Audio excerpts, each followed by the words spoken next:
Halo guys, Assalamualaikum. Jumpa lagi guys dengan saya Munir Fuadi. Kali ini kita akan membahas tentang persoalan kewenangan Ikatan Dokter Indonesia atau IDI dalam melakukan pemecatan terhadap seorang anggotanya, yaitu Dr. Terawan Agus Putranto. Seperti biasanya guys, kita akan meninjau masalah ini secara ilmiah tanpa memihak ke pihak manapun, kecuali hanya memihak kepada kebenaran saja. Kalau saudara-saudara ingin mengetahui lebih lanjut, lebih mendalam terhadap masalah etika kedokteran ini, dapat membaca buku karangan saya yang berjudul Sumpah Hippokrates. Ini bukunya.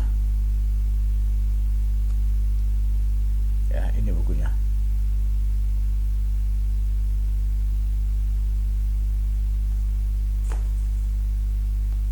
Masalahnya guys, yang akan kita bahas hari ini adalah apakah putusan IDI memecat Dr. Terawan secara hukum sah atau tidak? Sah atau tidak?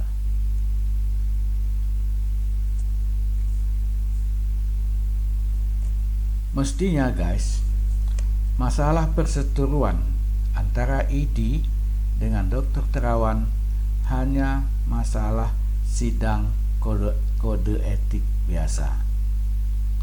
Tak perlu dihebohkan. Profesi lain juga banyak melakukan hal yang serupa.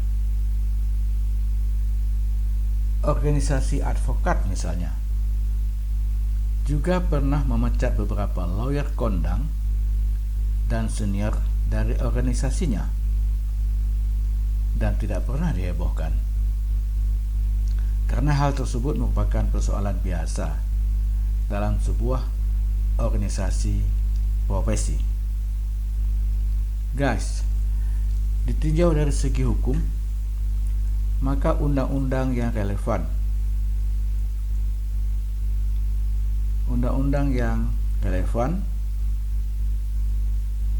untuk masalah pemecatan Dr.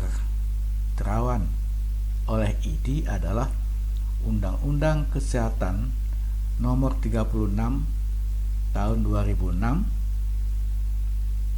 kemudian Undang-Undang Praktik Kedokteran Nomor 29 Tahun 2004, dan Undang-Undang Tenaga Kesehatan Nomor 36 Tahun 2014, dan berbagai peraturan pelaksanaan lainnya.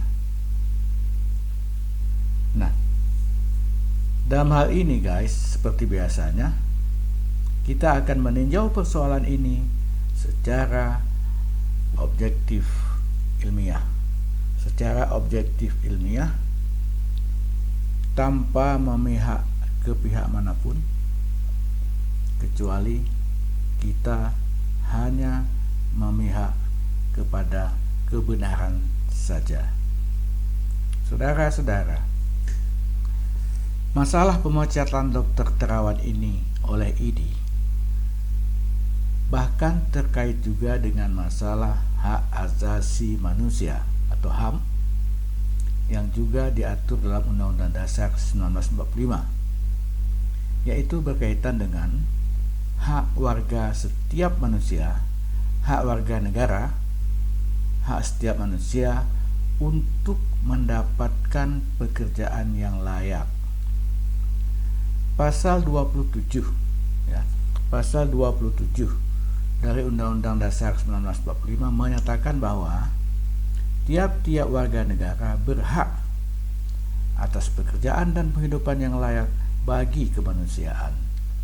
termasuk dalam hal ini hak bagi dokter untuk berpraktek di bidang kedokteran sesuai dengan keahliannya.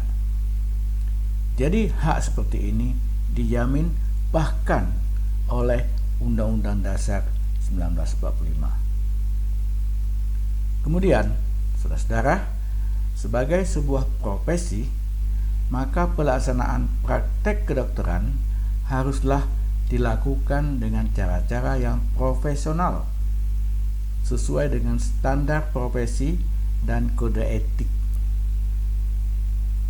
Setiap dokter dimintakan untuk menjunjung tinggi kode etik dan standar profesinya. Jadi dokter itu haruslah kompeten di bidangnya, melakukan pengobatan tidak di bawah standar profesi, dan harus pula menjunjung tinggi etika dan moral dalam menjalankan tugasnya. Seorang dokter tidak boleh menyombongkan diri sebagai profesi atau melakukan misalnya iklan terselubung. Misalnya, seorang dokter tidak boleh beriklan dengan mengatakan bahwa pasien saya terdiri dari orang-orang terkemuka di negeri ini dan banyak yang sembuh dengan pengobatan ini.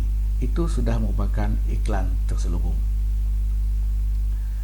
Saudara-saudara, bahkan sejak 400 tahun sebelum Masehi, ini lama banget, sejak dahulu kala, para dokter sudah diikat dengan kode etik kedokteran, antara lain seperti terlihat dalam apa yang disebut dengan Sumpah Hippocrates.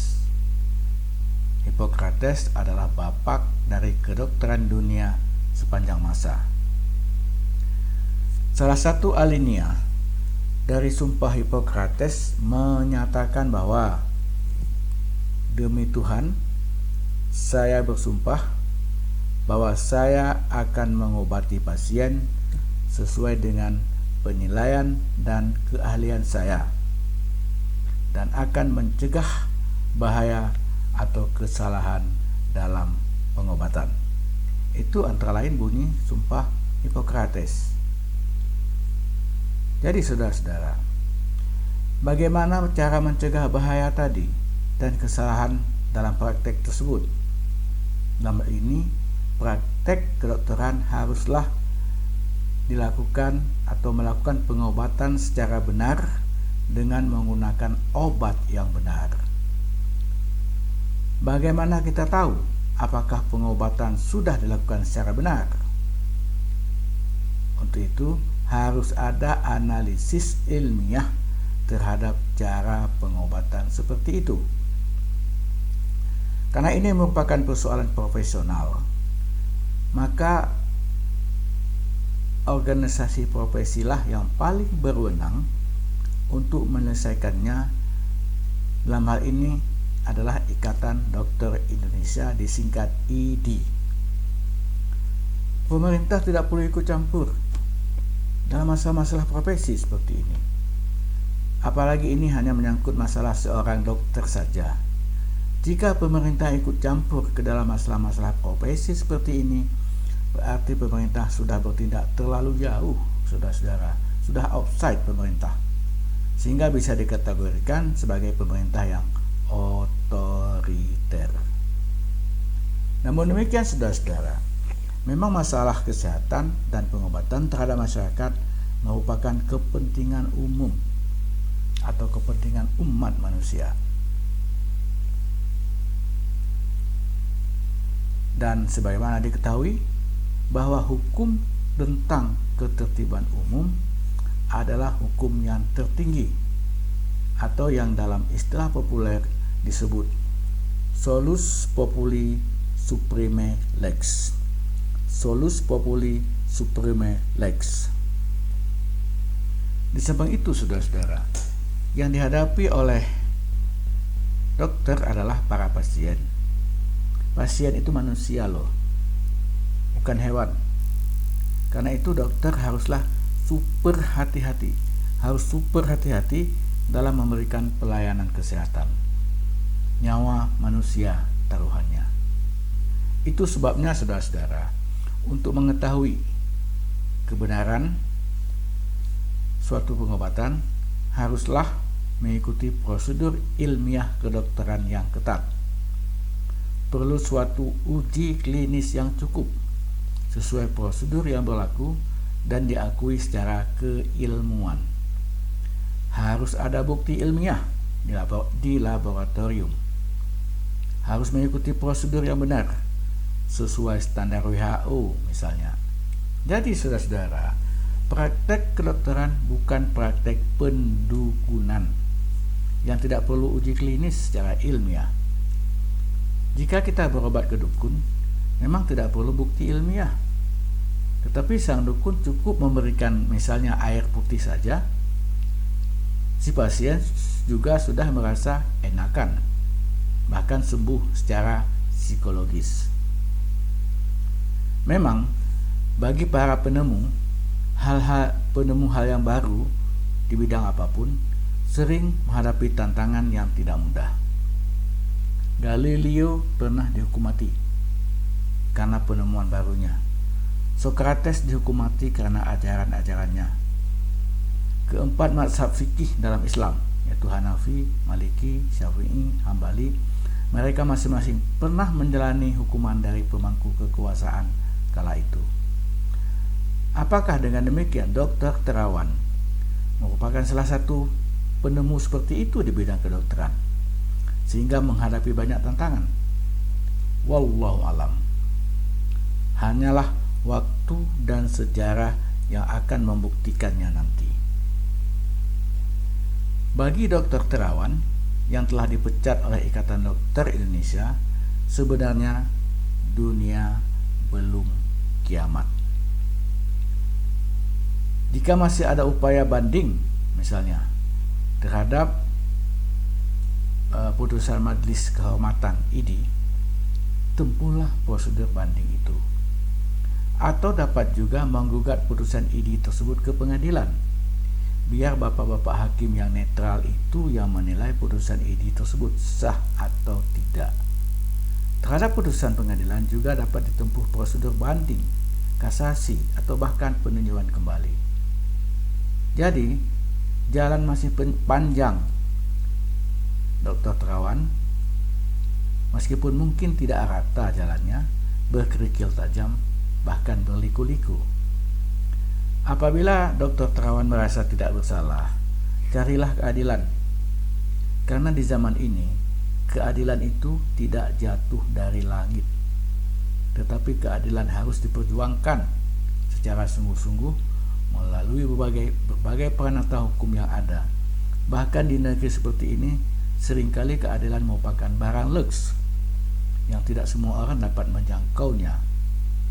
Jadi, saya ucapkan selamat berjuang kepada Dr. Terawan. Semoga Dewi Keadilan akan berada di pihak Bapak. Oke, demikian guys diskusi kita kali ini dengan saya Munir Fuadi. Sampai kita ketemu lagi di lain kesempatan dengan topik yang menarik lainnya. Semoga bermanfaat. Wassalamualaikum.